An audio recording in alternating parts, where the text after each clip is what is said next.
Hello everyone, this is Professor Troy Rondinone in the History Department, and as part of the series that we are doing with social justice and Black Lives Matter, I'd like to give a short lecture about race and incarceration in America. Just to begin with, I'd like to start with a simple question. Why do we imprison so many more people than all of our allies, and more specifically, why are African Americans so egregiously overrepresented? And to answer this question, I'm going to be using the tools of history, and hopefully I can shed some light. So let's begin. First of all, you can see by this graph that we incarcerate more people in the United States by far than any of our allies, and as a matter of fact, more than any other country in the world. And if you look at the data, it breaks down frighteningly along racial lines. This is a chart showing U.S. residents born in 2001, likelihood of imprisonment. You can see here 1 in 9 men, but if you break it down by race, 1 in 3 African American men are incarcerated. And Connecticut is no different than the rest of America. Here, data from 2010 shows that African Americans are egregiously overrepresented in the Connecticut prison system. So the question is, why is this? I will be arguing that this is due to racist laws, policies, and ideas in America.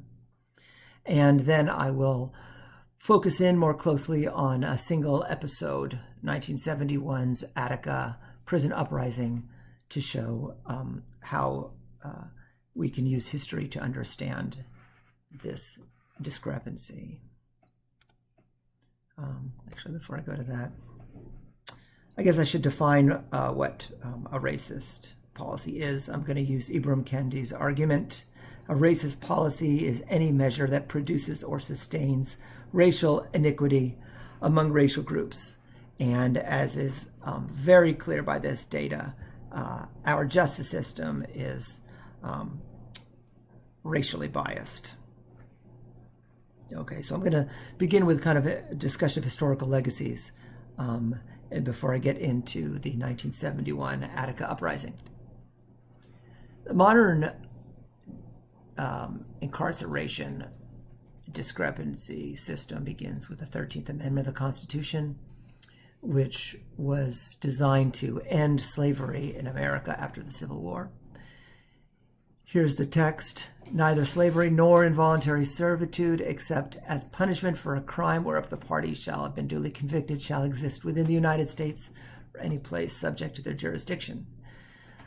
The loophole in this, as you can see, is except as punishment for a crime, meaning if a person is convicted of a crime, then then slavery can actually be applied. Now, this idea, enslaving somebody who has been punished for a crime, was not created by the 13th Amendment. It goes back to English common law and was existent in America from colonial days. However, placing it into the 13th Amendment would be used by Southern states as a means of re-enslaving African Americans after the Civil War. So basically, briefly, after the American Civil War, African Americans were technically free thanks to the 13th Amendment.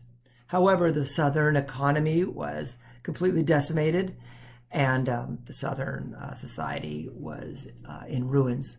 And so white Southern lawmakers reconstituted their society and more specifically developed the South economically by systematically imprisoning African American men.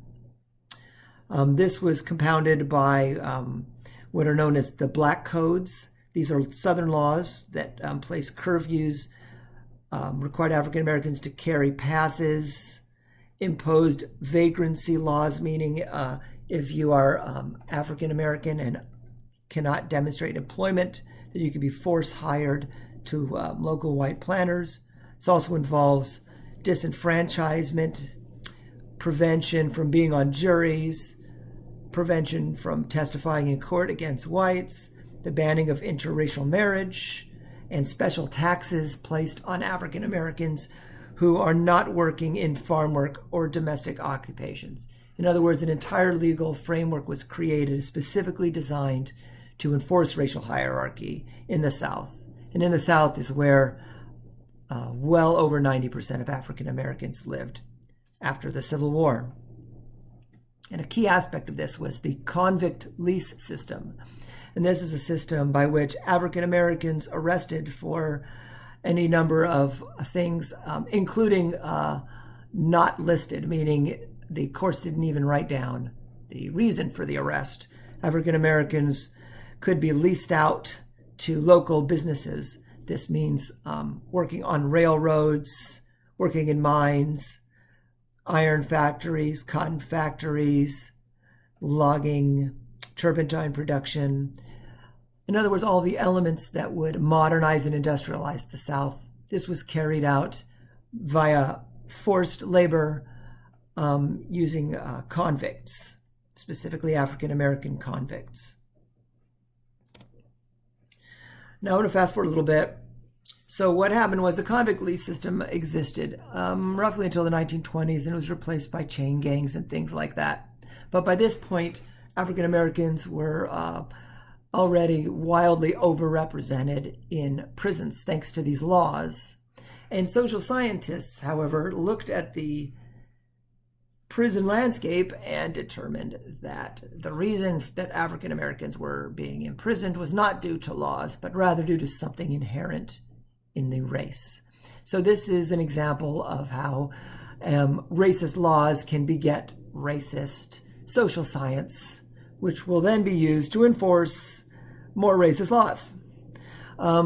During the civil rights movement in the 1950s and 60s, there was a rise in protests, specifically in African American communities. I should say something about that too. African American communities in urban areas were also the product of racist laws, meaning white codes prevented whites from selling property in suburbs, for example, to African American buyers. A process known as redlining would be used to prevent African Americans from getting good loans and insurance and things like that.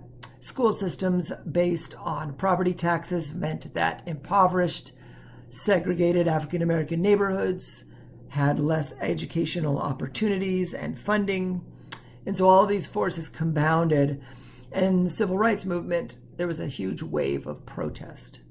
And the federal government responded not by looking hard at the police and the system of imprisonment, but rather by psychologically arguing that there was something deficient in African American communities.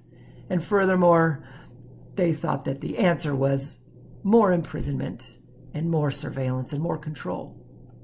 Just to give you a small example of this, 1965, this is in Southern California, the community of Watts. There is a uprising in response to police brutality, and the response is an overwhelming use of force by the federal government, followed by new laws such as the deployment of helicopters to surveil African American communities. Which brings me to the Attica Uprising. I just want to use this as an example of how African Americans responded to incarceration, and in turn how a rebellion against that incarceration would be used as an excuse for yet more and more brutal incarceration. So a little bit of background. Attica is a prison in upstate New York. In 1971, the prisoners in Attica staged a rebellion and took over the prison for 4 days. Now, the context of this uprising was the horrendous conditions endured by the prisoners. For example, the state provided every prisoner with a thin coat, 2 shirts, 3 thin pairs of pants, 1 pair of shoes. 3 pairs of underwear, 6 pairs of socks, and 1 comb. Once a month, they got a bar of soap, and once a month, they got 1 roll of toilet paper. They were allowed 1 shower per week. What this meant was, in order to take care of themselves in prison, they needed to work in the prison. Payment for a prison job came down to about 6 cents a day on the average, and even this was racially biased. White prisoners were paid more for the same work, and white prisoners got preferential treatment in terms of the jobs. In addition to all of this, the cells were poorly heated, so they would regularly get below freezing in the winter. Mail was censored, books were rare.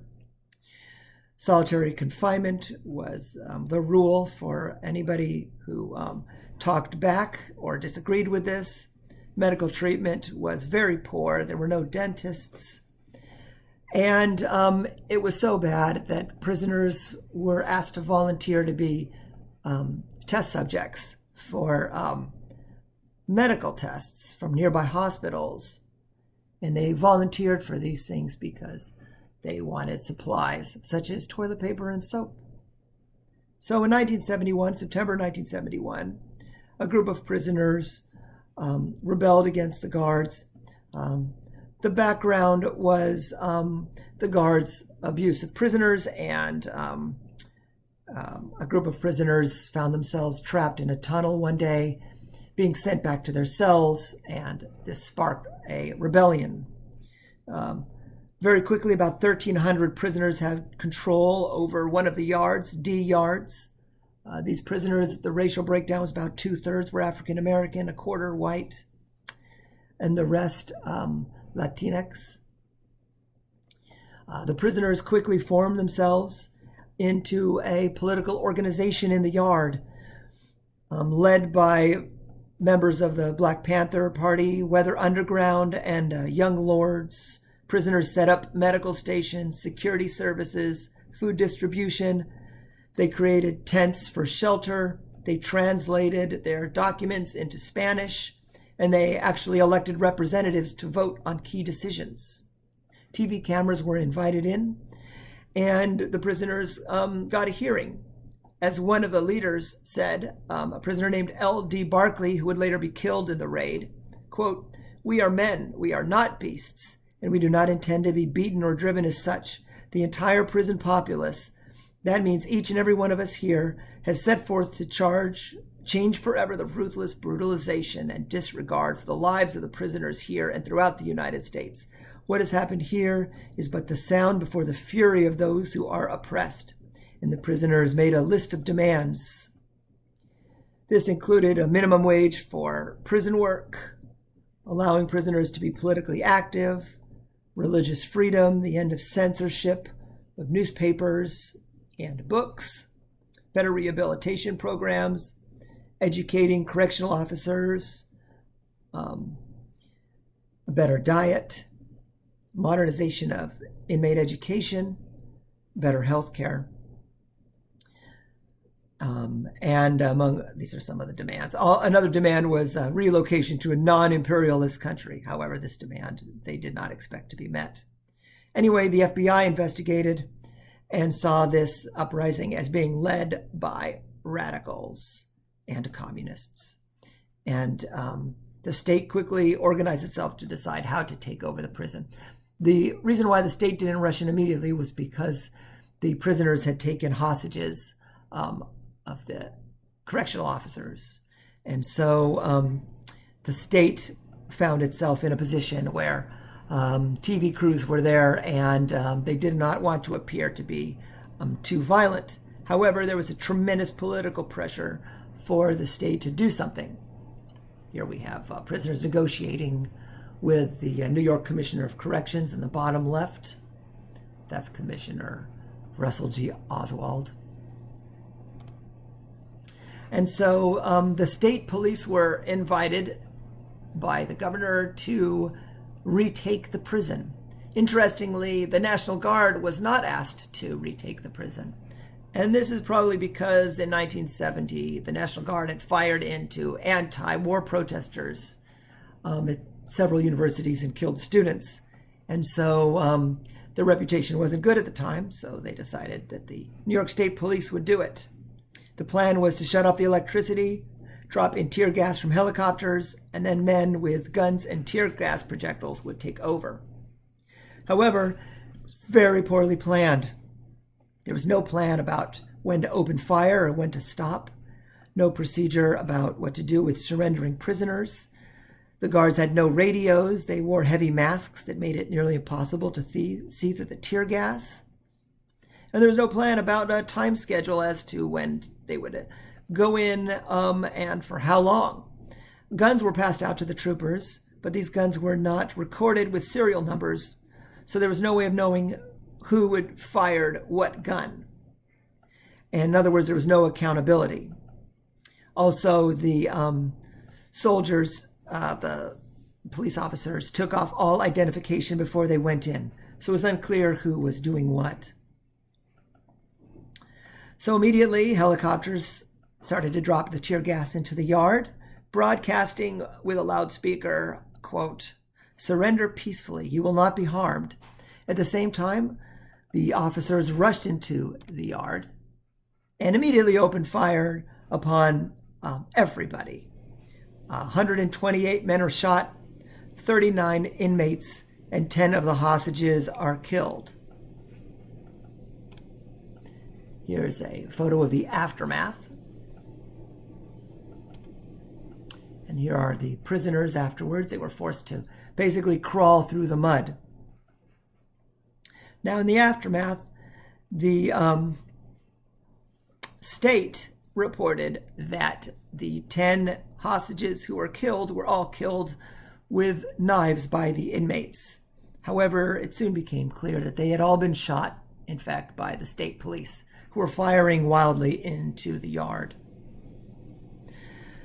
The governor was quoted as saying that the hostage deaths were cold-blooded killings by revolutionary militants, end quote. And President Nixon would tell his aides that Rockefeller, the governor, had handled it well. He even said, quote, "I think this can have a salutary effect on future prison riots, just like the Kent State had a hell of a salutary effect." That's when the National Guard fired on students. Quote, "They can talk all they want about force, but that is the purpose of force." Rockefeller told Nixon, quote, "The whole thing was led by the blacks." And Nixon agreed, saying it was important to be tough on, quote, "the Angela Davis crowd." Oh, here's a protest. Here's Rockefeller discussing the success retaking Attica with President Nixon. And here's Angela Davis. Angela Davis was and is a scholar, an academic, and a reformer. And Angela Davis believes that prisons are so hopelessly racially biased they should be abolished. And so Nixon saw the troops invading Attica as a blow against, quote, "the Angela Davis crowd." In the aftermath of Attica, no troopers were ever indicted. A series of protests took place in other prisons, including in Atlanta, Cleveland, Baltimore, Detroit, Massachusetts, West Virginia, at a women's facility, Illinois, Maine, New York City, and even one in Paris, France.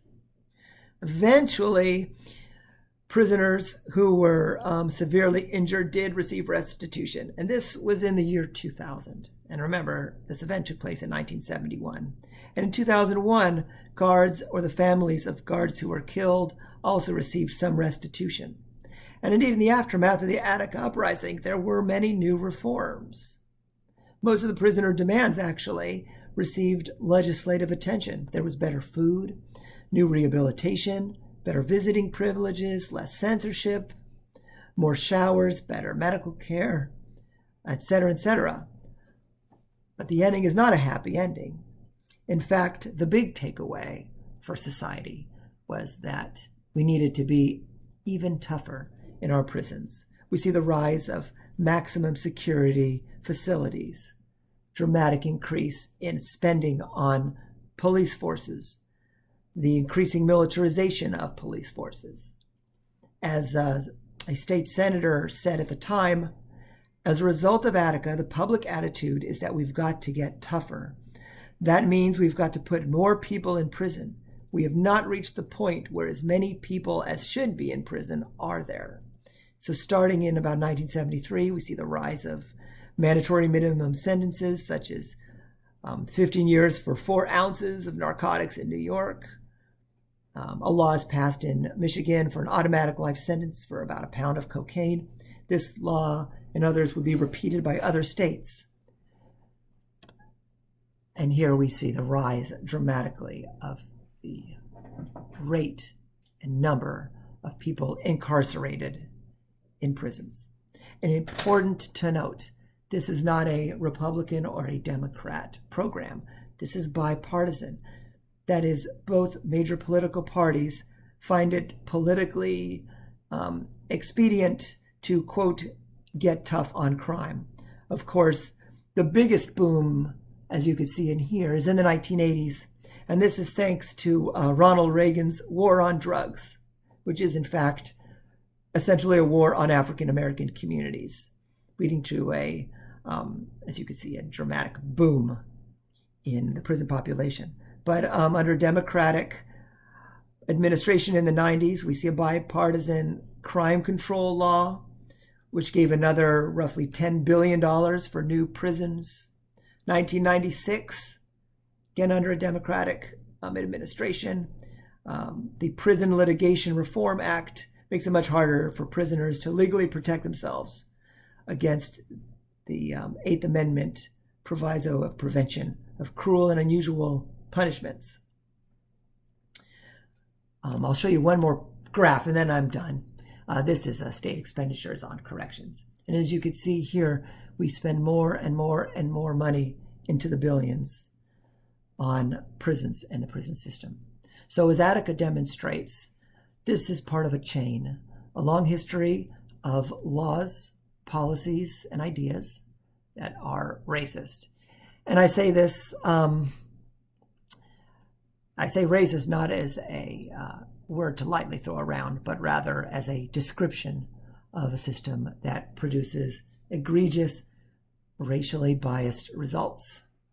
Thank you very much for listening, and hope to see you all when I can.